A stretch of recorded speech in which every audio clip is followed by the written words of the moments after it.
E houve um tempo em que os vênetos salvaram os romanos dos gauleses. Eu nunca falei dessa história aqui, se não me engano, eu falei alguma coisa lá no Instagram do Lenguamare, mas bem por cima e muito tempo atrás. Te convido aí para ficar no vídeo, né? Porque tem informação muito relevante.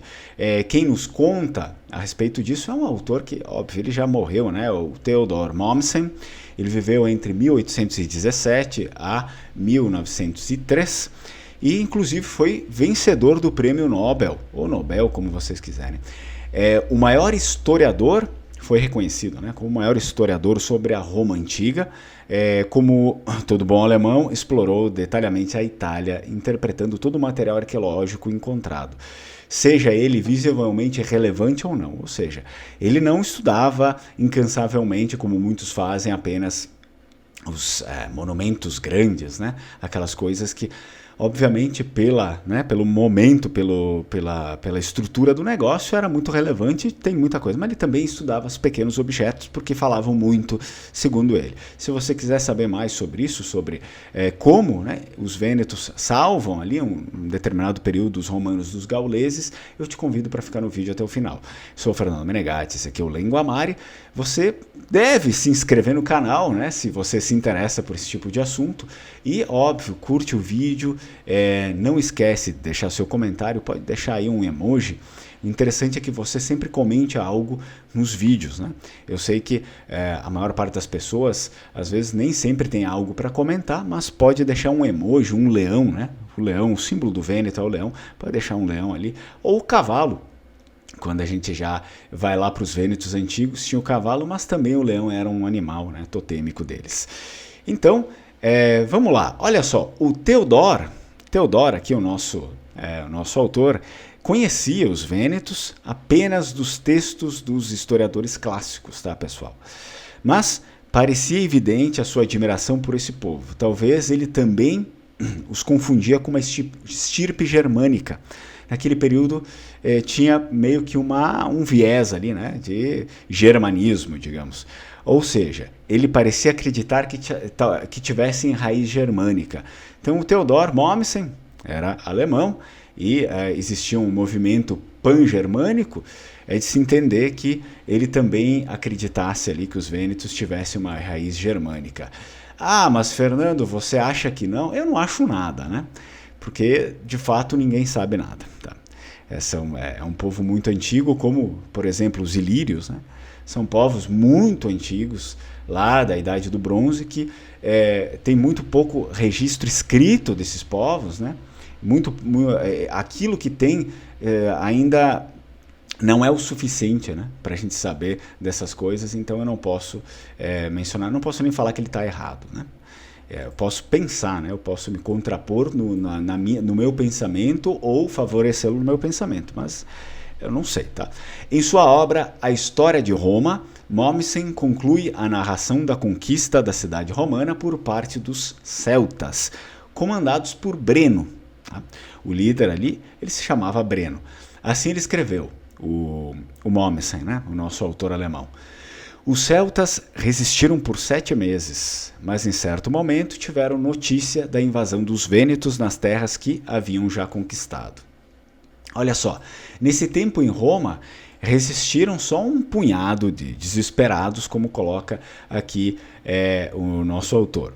Os senadores romanos decidiram ficar na Cúria. Para quem não sabe, a Cúria era a mais antiga repartição política e religiosa do povo romano. Então, quando os celtas eles chegaram gritando nos prédios romanos, os velhos senadores se juntaram com as estátuas que eram coloridas. Talvez vocês já tenham visto isso em várias matérias, né? Que as estátuas naquela época eram coloridas, hoje não tem mais cor, né? Naquela época eram coloridas. Que eram coloridas naquele tempo, e eles ficaram imóveis ali, eles tentaram se disfarçar de estátua, né? Quem lembra daquela brincadeira lá da escola antigamente, na estátua. Os celtas começaram a destruir as estátuas naquele momento, quando eles chegavam ali para meter o terror mesmo, e quando um guerreiro celta cravou uma espada em um dos senadores, que ali estava fingindo ser uma estátua, ele percebeu a sangria, né? Aí o disfarce caiu por terra. Assim se divertiram, diz, né, o texto, se divertiram passando todos no fio da espada. Tá? os celtas massacrando ali os senadores. Mas antes, os celtas cortavam as barbas dos senadores, o que talvez fosse até pior do que morrer, tá? Para um senador romano, pois a barba mostrava a clareza e a seriedade dos homens. Então, para ser senador, era indiscutível, você precisava ter uma bela barba aí, porque era isso que demonstrava que as pessoas precisavam lhe respeitar. Okay? E, na verdade, isso depois, com o tempo, né? Se a gente for pegar ali na Idade Média, até um pouco mais recente também, na fase da industrialização, muitas vezes e tal, os homens tinham sempre, praticamente todos os homens tinham barbas e tal, por conta desse respeito. Obviamente, na Idade Média, muito ligado à figura de Jesus Cristo também. Enfim, tá? Tem um pouco de tudo aí. Saquearam também todo o ouro que encontravam pela frente e, segundo a historiografia romana, foi nesse ponto que chegaram os vênetos, que lutaram com intensa violência e assim ali expulsaram Breno e os seus companheiros da cidade, tá? Então é óbvio, eu já falei, geralmente eu tenho a tendência de trazer aqui uma visão um pouco contrária, né, dos vênetos a Roma. Por quê? Porque a visão de que os vênetos foram aliados aos romanos é a visão clássica, a visão que nós sabemos. Eles foram, de fato, aliados aos romanos. É por isso que o nome Vênetos, né, no Adriático, sobrevive até hoje. Caso não fossem, eles teriam tido o mesmo destino lá dos vênetos da Armórica, né, lá na França, que foram dizimados, ou e tantos outros ali que se chamavam vênetos também, que acabaram conflitando, e a gente não pode ignorar que o exército romano era gigantesco e eles acabaram dominando boa parte ali do mundo conhecido. Então foi meio que um ato também de, digamos, inteligência, diplomacia, né, que os vênetos sempre tiveram e carregaram isso para a Sereníssima, que era preciso, sim, tentar conversar ali com Roma para não ser, né, dizimado, porque obviamente que ao passar do tempo, com ataques, invasões, vocês têm que contar que o exército romano era composto, chegou um período do ápice maior do exército romano, era composto por 1% só de soldados romanos. Isso diz que a capacidade de guerreiros deles era infinita, porque eles importavam guerreiros do mundo todo, né? Então, capturavam, né, capturados de guerra, voluntários e assim por diante. Então era impossível. É impossível quando você tem um exército que captura, que aceita, né, pessoas do mundo inteiro, esse Estado colocando esse tipo de exército que é infindável, né? E aí, óbvio, foi um ato de sagacidade também. É preciso se unir. Mas é óbvio que também os vênetos ajudaram bastante os romanos, né? Principalmente nessa questão da invasão dos gauleses, né? Muitas tribos celtas não queriam, digamos, construir nada, né? Isso fica bem claro ao decorrer da história, não dá para a gente ficar puxando a brasa para um lado ou para o outro, mas se tem bem claro isso, que muitas tribos estavam ali apenas para saquear, né? E não para construir. Então essas tribos eram repelidas, e não somente dos romanos, né? Eram tribos ali celtas que eles acabavam guerreando entre si mesmos, né? Eles acabavam se matando entre si mesmos. Então, existia um grande senso de desordem ali, né, na sociedade de muitas, na civilização ali de muitas dessas tribos celtas, e que, infelizmente, também foi o que levou, né, o caminho deles para a assimilação, para o fim, né? Talvez você possa não concordar, né, com isso, achar que eu esteja falando uma grande besteira, mas os celtas, como uma confederação, né, ou, enfim, olhando as próprias tribos, os nomes, a religião, enfim, principalmente o nome, né?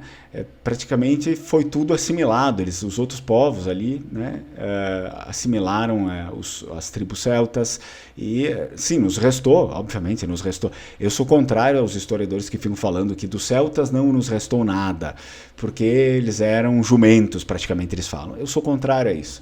Eu acho que isso é um exagero.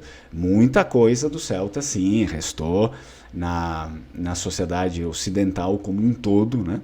Muita coisa celta na cultura portuguesa, espanhola, enfim, muitos trechos da Itália, em vários países, isso eu não tenho dúvida, mas como o povo em si, nós temos aí pequenos redutos, digamos, ali na Irlanda e tal, e a maior parte dessas tribos acabaram sendo assimiladas, né? Infelizmente, eu digo infelizmente porque quando ali morre uma cultura também não é legal, né?